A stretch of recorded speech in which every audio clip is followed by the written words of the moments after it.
नानक साहिब जी की विषय में आपको दिखाया कि वो क्या नाम जपते थे।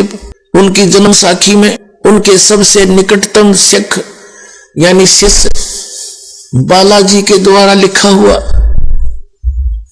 कि वो यही मंत्र जाप करते थे सतनाम का, जो 2 अक्षर का है। और मर्दाना ने भी नकल कर ली थी, जबकि मर्दाना को नानक साहब ने कह दिया था कि तुम वाहिगुरु जाप करो और समुद्र पर आओ मेरे पीछे पीछे तुम। अब उसने मर्दाना ने सोची गुरुजी भी तो सतनाम के 2 अक्षर का जाप करते हुए जा रहे हैं, तो भी कर ले। वो फिर डूबने को लगा जब नानक साहब ने कहा कि मर्दाना ऐसा ना कर, आज्ञा का पालन करो, नहीं तो ऐसी हालत हो जाएगी तुम्हारी। तो ये एक झटका देना था और वो लिखना भी था। वो मंत्र लिख दिया मंत्र वाणी में, लेकिन आगे चल के सिख समाज के जो मुखिया थे यानी आने वाले गुरु थे, उन्होंने फिर इस बात को मद्देनजर रखा कि मर्दाना ने एक दिन ये सतनाम जाप किया था, वो डूब गया होता, गुरु जी का आदेश है इसको जाप मत कर, तो उसने फिर छोड़ दिया। तो वो वाणी ही छोड़ दी उन बुद्धिमान सिख धर्म के गुरुओं ने कि कहीं आने वाले समय में गुरु ग्रंथ साहब में ये लिपिबद्ध हो जावे और कोई बच्चा गलती से इसका जाप ना कर ले, गुरु जी का आदेश नहीं है। वो वाणियां छोड़ दी, लेकिन फिर भी अकेला जो सोहम शब्द उसमें है उससे कोई लाभ नहीं होना। और वो इन्होंने किसी ने जाप भी नहीं किया, तो वाहिगुरु करते रहे। अब वाहिगुरु कौन है ये भी बताएंगे अभी आपको। अब इसलिए कहा था, अब वो जो बची हुई वाणी थी परमात्मा ने फिर दया करी, क्योंकि कहते हैं ना एती दगा काल की समाई फिर भी तत्बिंदु की टेक रह जाई।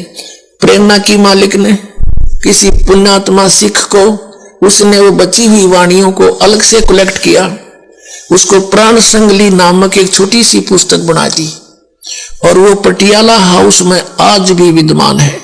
उसको दास ने पढ़ा, उसमें क्लियर लिखा ये दोनों मंत्र के नामों में नाम ये सतनाम है। सभी नाम, सैकड़ों नाम है, हजारों नाम है, इनमें ये मंत्र है असली।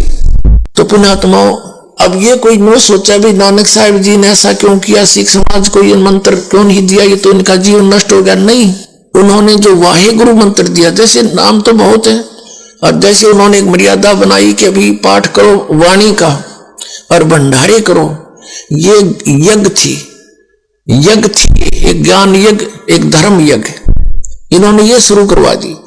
अब पुण्यात्माओं, जैसे डॉक्टर कई बार गया हुआ होता है और कोई इमरजेंसी में मरीज आ जाता है, तो डॉक्टर से कंपाउंडर पूछते हैं जी क्या करें हम, वो कहता है तुम ग्लूकोज लगा दो, मैं आता हूं, तब तक चिंता मत करो, ग्लूकोज लगा दो।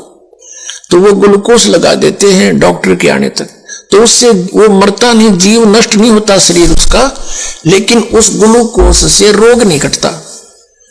अब ऑपरेशन तो डॉक्टर आके करेगा। तो उस दिन से ये संत जितने थे, जैसे गुरु ग्रंथ साहिब का पाठ, ज्ञान यज्ञ और फिर धर्म भंडारे, ये धर्म यज्ञ, ये ग्लूकोज ला के चले गए वो। और ईब टाइम आ गया, वो सर्जन भेज दिया, दास ने सबका ऑपरेशन कर दूंगा, अरे सतनाम दे दूंगा, सारे पार हो जाएंगे।